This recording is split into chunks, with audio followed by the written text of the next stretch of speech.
What's going on, everybody? My name is Cody, and this is the White River Angler YouTube channel. I did a video here a while back, and it was on how to wire some bow fishing lights onto your boat and how to use them with a generator. And it became one of the top viewed videos on my channel. So basically, I just wanted to come back today and have another informational bow fishing video. I know a lot of people are getting into this sport, and there's a lot of new people to this sport. And I think, probably the most important decision is what bow am I going to buy? Do you want to buy one that's just a short-term bow to see if you're going to get into it? Do you pretty much know you're going to bow fish? Have you went with a buddy and, they let you shoot a bow and you really enjoyed it, and so now you want your own bow? Maybe you have a beginner bow and you're looking to upgrade. This video is going to cover all those bases. A lot of the way I'm going to talk is to talk to somebody that is just getting into the sport. So I'm going to say some pretty obvious things to some people, but it won't be obvious to others. And so I'm just going to quickly run through a few things about some different kind of bow fishing bows that I've used. I've been bow fishing for around 3 years now or so, and I feel like that's just enough time for me to be well versed. I've owned several bows. I've had several different types and kinds of bows. I know the pros and cons of the different types that there are. And I feel like I haven't been one of the people that's done this for 15 years though, and have a bunch of biases toward what equipment is best necessarily. I enjoy shooting every bow that I own, and that's the Lord's honest truth. So I'm just going to start, and we're just going to dive in and go over a few different types of bows. I'm going to cover this bow first because it's the bow that I use the least often, and I think it'll get the least use for most of you guys, and that is a crossbow. People do shoot bigger crossbows. People that have some sort of disability that aren't able to shoot a bow, or whatever the case may be, they're the least type of bow used. The reason I have this one is because I have a 7-year-old daughter. She struggles to pull a bow back, especially when she's out on a boat, and this is fantastic for her to be able to plink around with. She can hold it with both hands. It's secure. It's easy. These little miniature crossbows especially, it's just got a little Zebco reel on the bottom with a line coming out the front, and they go to these little bitty crossbow bolts, I guess, and they've got some little barbs sticking out the side to hold in the fish.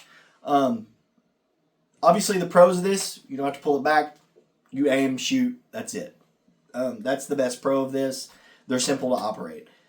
The major con to this is it shoots these little bitty bolts, and there's not a lot of holding power there. Not that you can't bring in bigger fish, but it's very difficult to do. But for smaller fish, or just for a kid to be able to shoot, these are great. That's pretty much all I'm going to say about these, and that's all there pretty much is to say about them. The next type of bow I want to talk to you about was one of my first bows, and that is the recurve. I have owned this bow almost since I started bow fishing. I love this bow. I love shooting this bow. It's more raw is the best way to say it. They are very, very lightweight. I mean, this bow weighs nothing. I would say it probably weighs, I don't know, 1.5 pounds, not even that, maybe a pound. It's very light. This is the bow from AMS. It's called a Watermock. When you buy this bow, it'll come already set up. It'll have a rest on it. It'll have a bottle reel. What's super nice about this bow is you have these limb bolts here. You just take these bolts out. These limbs come off the bow. It's easy to string. It takes literally 30 seconds to put it back together. If you're a guy that's going to be walking banks a lot and you're going to be doing a lot of walking, these are a great, great option. You can bang these bows around. It's got fiberglass limbs. There's just not a lot to them, which is a good thing. You can pack it down in a backpack once you take it down. If you like to backpack to a spot maybe and you want to bow fish while you're there, or you're camping, or whatever the case may be, this would be a great option for that. But two, they're just a very good beginner bow. And one of the main reasons for that is there's no adjustments on this bow. What you see is what you get.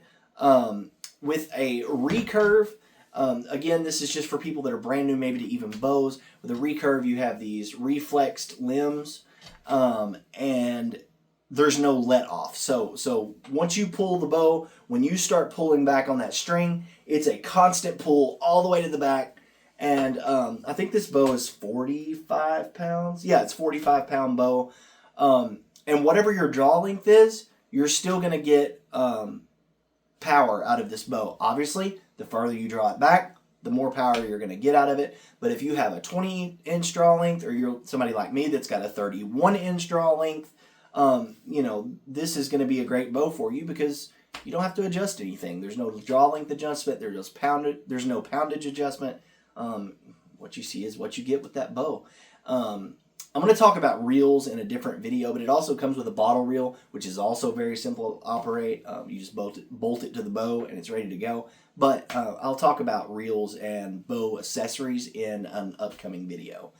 But yeah, I would say the only con behind these bows is also a pro, but the con is that there's no let off.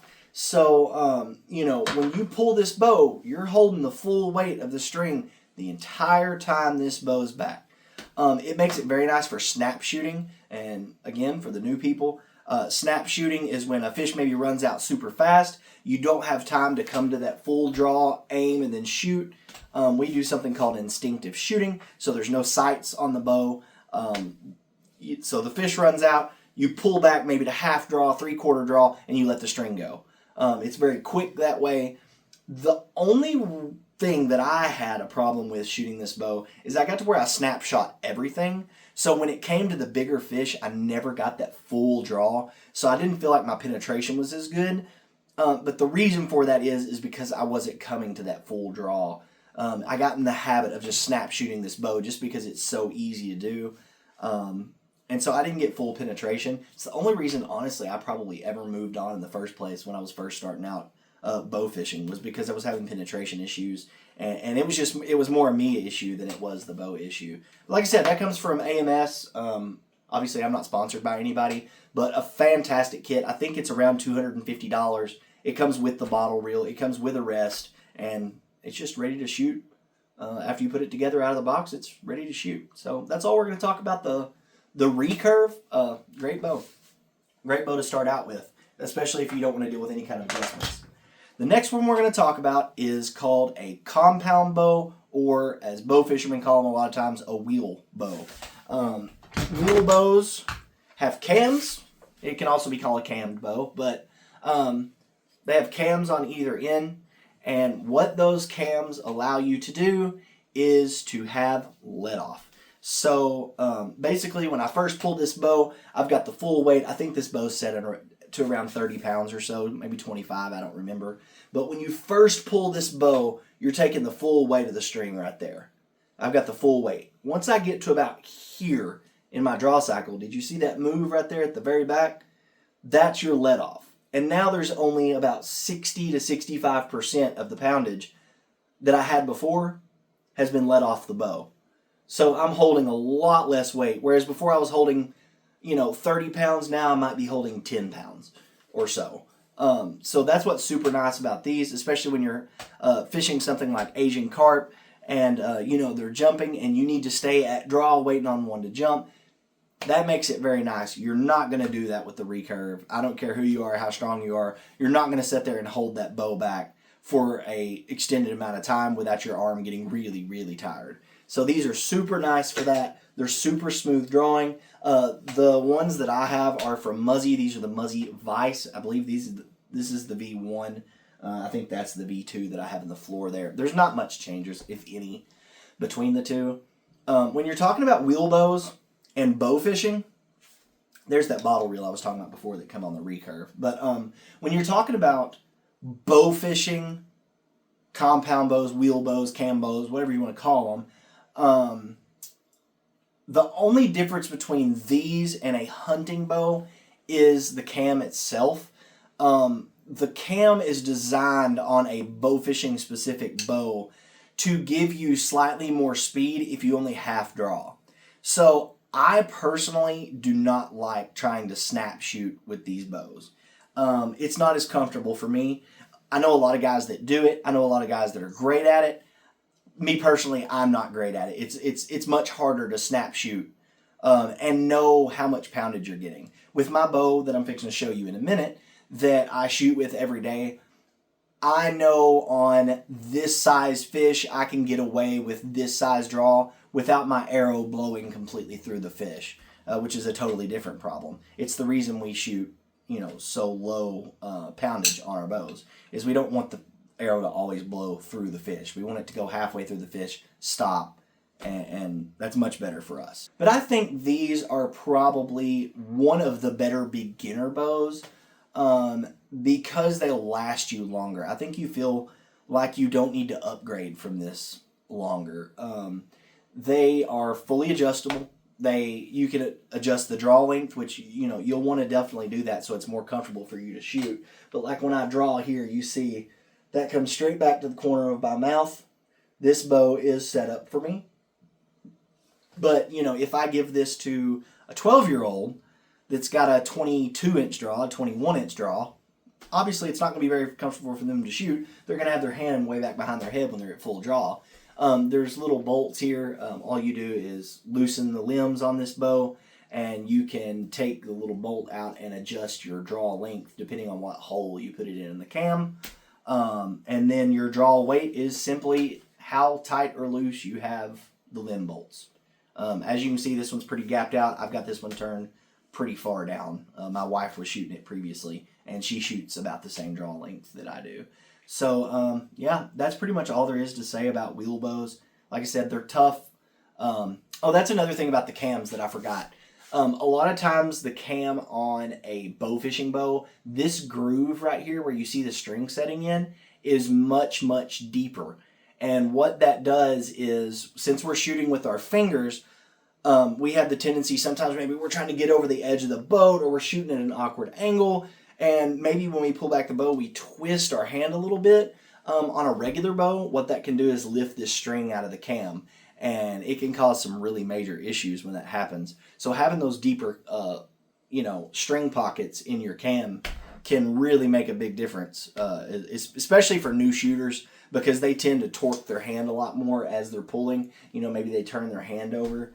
And so that's one of the main reasons that I give this to new people on my boat. If they've never shot a bow fishing bow before, they've never shot a fish, and especially people, even hunters, before this, I had never really shot with my fingers before I started bow fishing. And I've bow hunted since I've been big enough to pull a bow. So, it just makes it nice for that, especially when you're getting used to pulling by your fingers, to have those deeper limb pockets. Anyway, that's all we're going to talk about that bow. We're going to go on to the last kind of bow, and this is the bow that most bow fishermen use, the type of bow that are serious into the sport. And, once you get to that point, I always tell people on my boat, don't shoot a lever bow. If you're just getting into this, don't shoot a lever bow unless you want to buy a lever bow, because I think for a lot of us, when we shoot a lever, that's all we ever want to shoot again. And that's definitely the case for me. But here is my personal bow. This is a Vader Saber X, and they just came out with this bow not just too awful long ago. This is the one I take on the boat with me every weekend. But basically, the difference between this bow and the other ones, as you can see, the best way to describe it is it kind of uses technology from both of those bows, or it takes ideas from both. In my opinion, that's just the way I look at them. You can see we have the reflexed outer limbs, and then we have some power limbs, just like what was found on our wheel bow. They look identical, really. What's nice about these is there is some let off at the back. There's not as much, but you can definitely see there's some let off right here at the back of the bow. You can see how the limbs work. They fold away as you pull the bow. These are very tough bows. You can throw them around, you can beat them around, and they'll take a lot of abundant punishment and abuse. Everything you have when you're bow fishing takes punishment and abuse. I can tell you that. Your boat's going to take it, you're going to take it, your bow's going to take it. Anything you have is going to take a lot of abuse. The pros behind this bow are the fact that there is a smoother draw than what there is on a compound. At least I have found. And like I said, having the let off there is super nice. They have great arrow speed at lower poundages. And also for snap shooting, there is a much more constant, steady draw cycle without as much let off at the back. So snap shooting, I'm most accurate with this type of bow, with a lever bow. Like I said, I've used a couple different lever bows. I've got this one, it's the Saber X. And then I think like a lot of people who first get into lever bows, I have an LVX. I've done a lot of work to this bow to get it to shoot correctly. All you have to do is search Muzzy LVX review anywhere, and you will find videos of what I'm talking about and what goes wrong with these bows and different ways to fix them. I'm not going to go into that because there's a lot of videos and there's a lot of posts out there about it. Once I got the LVX where I wanted it, I have killed literally probably thousands of fish with this bow. I mean, it shoots, about as good as any bow now that I've got all the problems sorted. But I will say that you definitely have to sort some problems. You definitely have to dive into it, which was good for me because, I basically took this bow completely apart to fix it. And once you've worked on one lever bow, they're kind of all have similar themes. But yeah, if you just know you're going to be into bow fishing, I think this bow is around $500 from Vader, which is the reason I went with a Vader. Again, it's a controversial company, but these are very tough bows. They're made out of carbon fiber. They shoot good. Like I said, there's a lot of controversy around Vader, but that I won't go into. But I really like the company. I like what they stand for, and I like their marketing. So that's the reason I use their bows. And also, they're very, very lightweight. You get into bows like the LVX and some others, they're very, very heavy. They feel like you're carrying a boat anchor around all night. This one, I think, is like a 2-pound bow when it's not rigged out. I forget what it is fully rigged out, but the LVX is definitely much more than that rigged out. But either way, this bow has been a joy to shoot. I've loved it. I've absolutely loved it. The last kind of bow that I want to quickly mention is another lever bow. I personally do not own one, and that is a cammed lever bow. They make a bow just like this that basically takes small cams that act similar to what the wheel bow does, what the compound bow does. They go around here on the bow, and it can increase, or it does increase, what feet per second you can get out of the arrow at the same poundage as these bows. That's an undeniable fact. These bows do not shoot as fast as a wheeled lever bow. Fully admit that. They're also heavier. They're also harder to work on and adjust. There's some great ones out there. You've probably heard of the Oneida Phoenix. There's a lot of older bows that you can get used that are they're a wheeled, cammed lever bow. My issue is the weight. Like I said, I just don't like carrying around a heavy bow. I just shoot the regular lever bows. I have not noticed any issue out of them. The other problem with those is their expense. I think about the cheapest cammed lever bow you can buy is the RPM Nitro, and I think it starts at almost $800 and then goes up from there. Then you go into the Oneidas, they're around $1,100. I know there's several different companies out there. The Leviathan is another one of the bows, and I think they're around $1,100 bare bow, or can go up to like $1,350 or $1,400 if you want it customized. You can do all sorts of different colors and stuff, but it's just a very big expense for a bow that I'm going to throw in the bottom of the boat and kick around, and fish are going to land on, and that was always my biggest issue. If I can shoot fish well with this bow, then this is what I'm going to use, and this is frankly what I'm probably going to shoot fish best with. So this is what I own, and this is what I use. Anyway, guys, that's about it for today. Let me know what you thought down in the comments. If you have any questions, I answer almost every single comment on any YouTube video that I've ever made. Go watch the Bowfishing light video that I did that talks about how to wire those lights, and I talk about the boat and I do a channel update. But anyway, it was a pretty good video. And also check out the channel. Be sure and like and subscribe. I will have more videos coming soon. I think the next video we're going to do is maybe about some different accessories that you can put on your bow. And I'm going to go over arrows as well in that same video. It'll be a pretty short one like this one. Well, that's going to wrap it up, guys. Thank you so much for watching. We'll see you next time.